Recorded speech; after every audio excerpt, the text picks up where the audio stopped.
1, 2, 3, come on!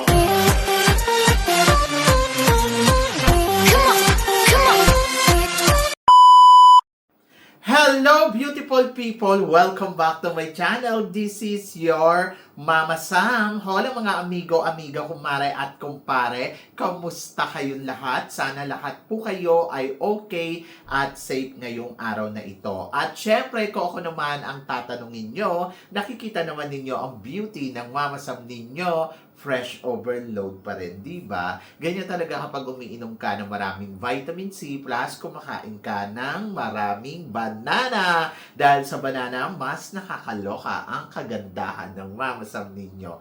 Charot! So, kamusta naman kayong lahat? Sana lahat po kayo ay okay na okay ngayong araw ng... Ano bang araw ngayon? Wednesday. So, happy Wednesday sa atin lahat ng bonggang-bongga. At hindi lang yan, syempre gusto ko rin magpasalamat sa walang sawang tumatangkilik dito sa Mama Sam Vlog. Araw-araw, lagi-lagi. Maraming salamat guys sa pagmamahal at support na binibigay ninyo. At hindi lang yan, sa lahat naman ng makasolid na Mama Sam dyan na laging nakatutok dito, araw-araw, lagi-lagi, maraming salamat guys sa inyong lahat. Syempre, usapang update tayo ngayon. So, marami akong hatid na chika sa inyo na talaga naman, oh my gosh, magtataas ang kilay ninyo ng bonggang-bongga sa mga pag-uusapan natin ngayon. Kaya guys, wag na nating patagalin ang ating mga chika. Para sa una nating chika, ito nga, preliminary competition ng Miss Supranational na ganap na kagabi. Anong chika mo dito, Mama Sam? Well, ang chika ko dyan ay nakakaloka. Nakakaloka kasi naloka ako sa haba ng proseso. Naloka ako sa tugtog nila, nakakalungkot, charot. Parang kulang sa energy, yung music na choices nila. And then, of course, ano pa ba?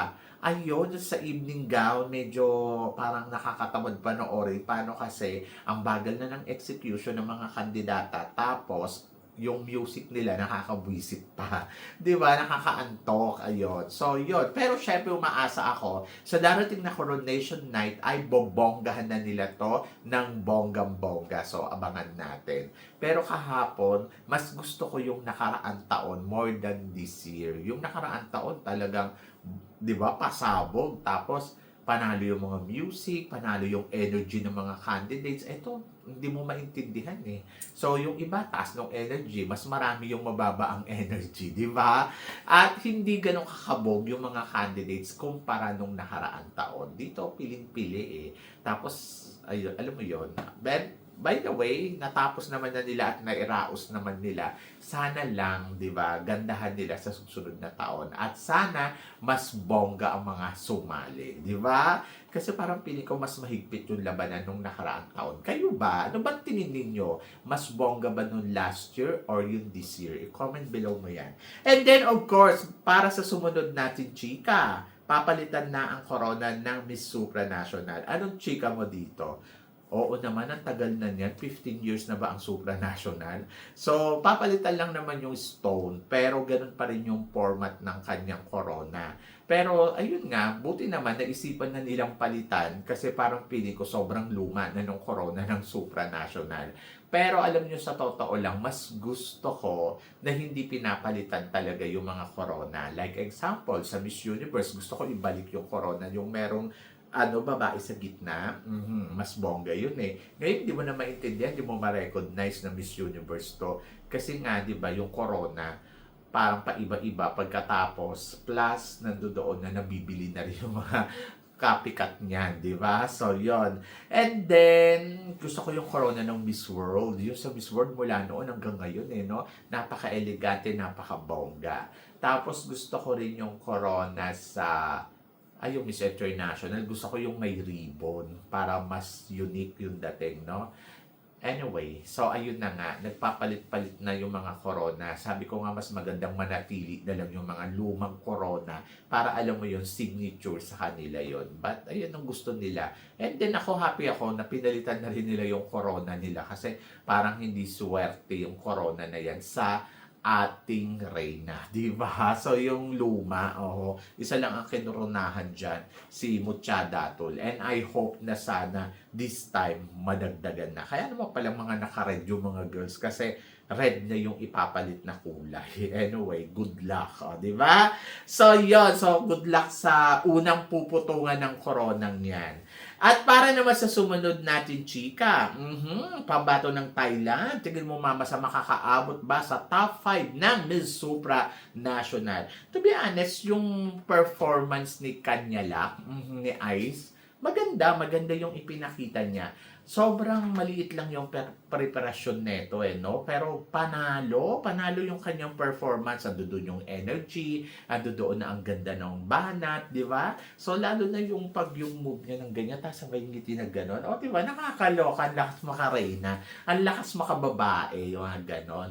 Pero, kung tatanungin mo ko kung makakarating ba siya sa top 5, depende. Depende sa magiging laro nila sa gabi ng coronation. Kasi hindi natin alam mas marami kasi yung mga nasa Latinas, tapos marami din yung magagaling sa sa Europe, 'di ba? Si Spain at saka si Czech Republic na pwedeng mag-uwi ng corona. Tapos sa Latin naman si Venezuela, si Brazil, 'di ba? And then, iba yung kalibre nila. Diyos ko Lord, talaga naman masasabi ko, bongga. Diba? And then, of course, para sa sumunod natin, chika, ano naman daw masasabi ko? Sa laro na ipinakita ni Czech Republic, tingin mo Mama Sam, siya na kaya ang mag-uuwi ng corona ng supranational or mapapataog to ni Spain or ni Venezuela? Well, ang masasabi ko, malinis at klaro ang laro ni Czech Republic during preliminary competition. Kung kagabi ang coronation night, panalo na siya. Di ba? Para sa akin, ewan ko sa inyo. Panalo yung execution niya. Ang ganda, ang bongga, ang linis, ang winner. Doon pa lang sa swimsuit competition, nakitaan ko na talaga siya na parang wow. Di ba? Ang reyna-reyna ng dating, hindi palong-palo, hindi kabog na kabog, pero the way kung paano maglakad talaga, napaka-elegante. At ang pinakabongga, yun the way na kung paano siya umataw na pabalik. Di ba? So, yun. So, masasabi ko, winner, di ba? So, yun. So, maganda yung execution at maganda ang eksena. At happy ako dahil maganda ang performance na ipinakita niya during swimsuit competition. Pero mas bongga ang ipinakita niya during evening gown. Talagang hindi talaga siya nagpatalo. Diyos ko, balot na balot. Tapos biglang, di ba? Tapos biglang may eksena pa na parang sa dulo pa pala yung ang ganda, ang linis. Yung alam mo kasi yung iba medyo nagkakasabit-sabit, di ba? Pag may mga ganyang eksena. Pero siya, no. Talagang pinag-aralan niya at barbihan ang mukha ng ate mo. Talagang masasabi ko, kung kokoronahan siya ng Miss Supranational ngayon, hindi ako magdi-disagree. Dahil performance level, to be honest, siya talaga ang nakitaan ko na pang-reyna. And then follow by Spain. Si Spain, bongga di si Spain. Kaya lang, mas gusto ko si Brazil sa kanya kasi parang feeling ko si Brazil ang ganda din ng peg. Di ba? Kaya sabi ko, ay winner to. Ang bongga, ang panalo, ang saya. Di ba? So yun. So ako para sa akin winner talaga ang galawan ng Czech Republic. Pero lumalaban din kasi si Brazil at saka si Spain. Ganon! At para naman sa sumunod natin, chika, eto nga, si Osmel, wala sa top 5 niya, si Miss Philippines. Dahil ang nasa top 5 ni Osmel ay si India, si Thailand, si Venezuela, si Spain, at si Czech Republic. Anong chika mo dito, Mama Sam? Choices niya yan. At wala akong kiber. Charot. So, kung wala si Philippines at pinili niya si Thailand, in fairness naman kay Thailand, di ba? Nag-perform. Pero kay India, mas gusto ko si Philippines. Ang alam ko, isang Asia lang naman din ang makakapasok. So, ako, para sa akin, choices niya yan. At respetohin natin yan. Kasi hindi mo po pwedeng ipilit yung gusto mo sa kanya. Yan nga yung gusto niya eh. Di ba, kapag sinabi mo, bakit wala dyan si Philippines? Kung hindi siya naniniwala, okay lang yon. Bakit? Judges ba siya? Charot.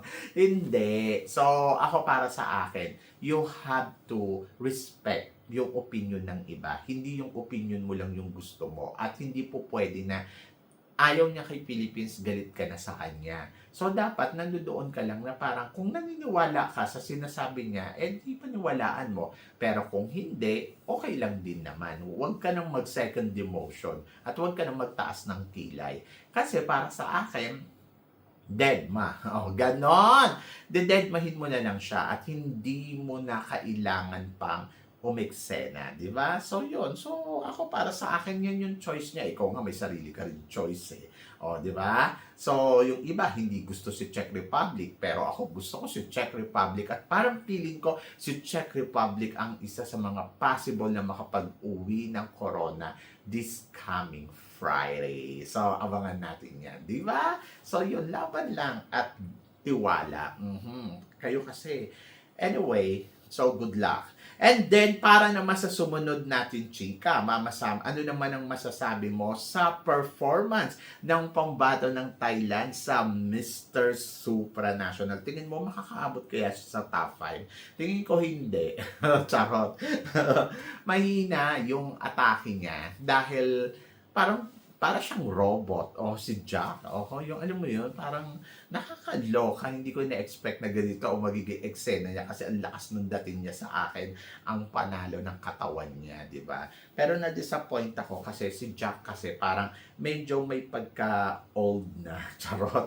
O parang may pagka-uncle, ganon. Akala ko kasi bata-bata pa nasa 24, mga tipong ganon. Ayun pala, nasa 30s na rin pala to. And then, ayun. So, para siyang robot mag-perform. Charot. Hindi ko alam kung napansin ninyo ha. So, parang feeling ko, ang malakas sa kanila, yung babae, si Ai Kanyala. Pero, pagdating sa lalaki, parang feeling ko, hindi ganun kabongga. Parang opposite naman doon sa atin. Malakas si lalaki, pero si babae lumalaban. Diba? So, yun, ganun si Kat. Anyway, good luck kay Thailand and let's see kung makakarating nga ba siya sa dulo ng competition or silang dalawa ba ay aabot hanggang sa dulo. So, yan! And then, of course, para sa sumunod natin, chika, ano naman ang masasabi mo sa performance ni Katrina Ligado? Well, ang masasabi ko ay winner. Winner kahapon. Kumbaga para sa akin, ayan, nag-level up. So, I hope na happy kayo, di ba? So, maganda yung execution niya during swimsuit. Maganda din yung execution niya during evening gown. Hindi ko lang masyado type yung evening gown, pero bumagay naman sa kanya. Nadala naman niya ng bonggang-bongga. Hindi ibig ko sabihin kasi hindi sa ayoko yung evening gown. May naiisip ako na parang susuotin niya, pero hindi pala yun yung nakita ko. So parang nagulat ako. Baka suotin niya sa finals. Anyway, yung suot niya kagabi, nadala naman niya ng bonggang-bongga at nailaban naman niya ng todo-todo. And I'm happy for her, di ba? So, yun. So, maganda yung performance niya during swimsuit and evening gown. And then, kung akong tatanungin mo, pasok na ba sa banga ang ating pambato? Ang sagot ko dyan, pasok na pasok. Di ba? So, malamang papasok siya sa semifinals. Hindi may El Tocuyo si Philippines. And then, kung tatanungin mo naman ako, Mama Sam, makakarating ba siya sa dulo ng competition? Ang sagot ko dyan, depende. Depende sa magiging laro niya sa Coronation Night. Eto yun, guys. Yung last night, ginawa niya yung best niya. Pumalo, lumaban, so panalo ang execution. So wala akong masabi kundi okay job, well done. So pasok to sa semifinals. Siyempre hindi naman natin alam kung siya nga ba yung number 1 o siya pa yung number 20, di ba? And then, ang importante doon, ginawa niya yung best niya yesterday and then possible na pagdating sa Coronation Night ay makarating to sa top 24, sa top 10, or kung top 20, top 10, or pwedeng makarating hanggang top 5. So ngayon, sino ang makakarating sa dulo ng competition? Si Ai Kanyalak ba or etong si Katrina Ligado. Depende pa din sa kanila dahil depende sa magiging laro nila sa Coronation Night. Kung sino ang matalino at kung sino ang kayang sumagot, yun yung makakarating sa dulo ng competition. Pareha silang makakapasok sa semifinals for sure. Pero sa next cut, babawasan na yan, magiging 10 na lang, di ba? And then, hindi ko alam kung sino sa kanila aabot hanggang sa 10, pwedeng 2 sila. Tapos pagdating naman sa top 5, pwedeng si Kat ang makarating sa top 5 or pwede din naman si Ay Kanyala. So, depende na nga lang yan kung paano sila sasagot sa Q&A. So, ngayon, ang mangyayari sa kanila is yung game na ilalaban nila sa finals night. Kung ano ang ipapakita nila, yun ang magdadala sa kanila sa corona. Diba? So, yun. So, laban lang. Magtiwala. Ayun yung sinasabi ko na pagkatiwalaan na lang ninyo kasi nakita naman ninyo, o ayan, lumaban, pumalo, bumongga, di ba? Winner! So, yun. Ano pang gagawin mo? O, di maghintay ka na lang ng resulta. And then, malay mo naman, di ba? Sumanayo ng mga bituin sa langit sa ating pambato at manalo ng Miss Supranational. But for now, nakikita ko madami ding malalakas na kandidata na possible na sila ang makarating sa dulo ng competition. So, yon. At abangan na lang natin. Ang laban naman kasi ni Katrina Ligado dito kasi meron siyang face value. At yung face value niya na yon, yun yung magdadala sa kanya sa tagumpay. Kasi parang feeling ko mas maganda siya kay Ay Kanyala, no? So, yun. So, laban yan. At tiwala lang talaga kay Miss Philippines. Ano pa ba ang gagawin natin kundi pagkatiwalaan na lang yung magiging performance niya sa Coronation Night. Di ba? So, yun. At para naman sa sumunod natin, chika, pambato ng Brazil, Mama Sam, tingin mo aabot ba hanggang sa dulo ng competition? Well, ang masasabi ko, ang Diyosa-Diyosa niya. Alam mo yun, gusto ko maging katulad niya na effortless ang beauty, di ba? So, walang eksena, walang kumbaga parang just walk, present herself, talagang pumapalo na at bumubongga na. Take note, ha? So, yun. So, ako para sa akin, yes, may ibubuga ang pambato ng Brazil at parang feeling ko pwede silang mag-back to back kasi kung titignan mo naman, mas maganda naman si Miss Brazil ngayon more than nung nakaraan taon, di ba? So, medyo matangkad lang talaga yung nakaraan taon. Pero, tingin ko kung beauty ang pag-uusapan, oh my gosh, hindi mo matatanggihan ang ganda ni Brazil. So, kumbaga para maliwanag sa akin to na kaya niyang tumungtong sa top 5 and then pwedeng maging title. So, sabi ko nga sa inyo magiging yan depende yan sa mga magiging game talaga ng mga candidates kung sino nga ba ang aabot sa dulo ng competition na to. So, wish all the best para sa mga girls na to and good luck, di ba? So, good luck na lang natin sila kasi yun na lang talaga ang pangahawakan natin. And then, of course, para naman sa sumunod na chika, top 5 sa Miss Supra Model. Supra Model, Mr. and Miss. Tingin mo, Mama Sam, nasa top 5 ba ng Miss Supra Model ang mananalong Miss Supranational? And then, tingin mo ba, Mama Sam, nasa top 5 ba na lalaki ang mananalo ng Mr. Supranational?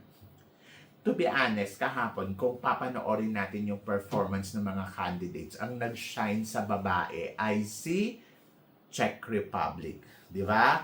Followed by Brazil. O saka si Spain. Ayan, yung mga nag-ano. Pero, pagdating naman sa lalaki, it's up Philippines and Simba ba yun? Yun. So, silang dalawa. And Chile, maganda din ang performance ni Chile, Mr. Chile. So, depende na lang yan. Pero tingin ko, ang mananalo ngayong taon na to ay nasa top 5 ng model ng Miss Supra at saka ng Mr. Supranational. I think so, ha? Hindi ko alam, pero ayun yung nararamdaman ko. Ayun yung iniisip ko. So, kung nasa kanila, I think sa si Zambia or si Philippines ang pwedeng mag-uwi ng corona ng Mr. Supranational. And then, pagdating naman sa babae, I think si Brazil. Si Czech Republic wala sa top 5 Pero si Brazil, isa sa mga, crown contender, di ba? So yun, talagang pwedeng sa kanya maibigay ang corona. So malalaman natin to kung back-to-back nga ba sa Brazil ang magiging laro ng kanilang pambato. So tingin niyo guys, kakayanin kaya ni Brazil mag back-to-back? So comment below para at least malaman ko naman kung ano naman ang chika mo. Kung para sa iyo mananalo ay si Mr. Philippines at saka si Brazil. Ano ba? Sino ang winner mo? So, i-comment below mo yan para at least malaman ko naman kung ano naman ang chika mo dito sa mga tinatalakay natin. Syempre, maraming salamat po sa inyong lahat sa love and support na binibigay ninyo syempre dito sa channel ko. At sa mga hindi pa nakaka-follow at nakaka-subscribe, please don't forget to click like and subscribe my channel. At i-click nyo na rin po ang notification bell to more updated syempre sa aking mga chika. Sabi nga ganon, always keep smiling and laban lang. So guys, hanggang dito na lang. Hanggang sa muli nating chikahan. See you tomorrow. Thank you guys.